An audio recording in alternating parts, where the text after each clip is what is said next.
তুমি একটা প্লাস্টিকের চেয়ারে নাও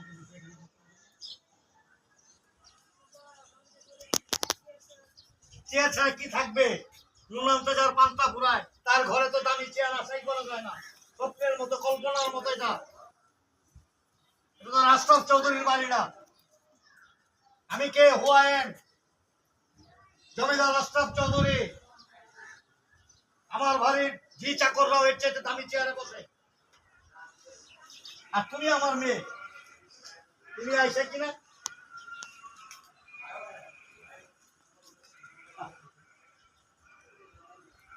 দিল্লির সেই মুগলে আজমের রাজপ্রাসাদ, আর এই প্রাসাদের মহারানী আমার মেয়ে। আমি তো একবারও বলিনি এটা আমার বাড়ি, আর আমার বাড়িতে হইতেই পারে না, কারণ আমি তো তোমার স্বামীর বাড়ির মতো ফকিন্নি না, ছোট লোক না, গরিব না। কি জন্য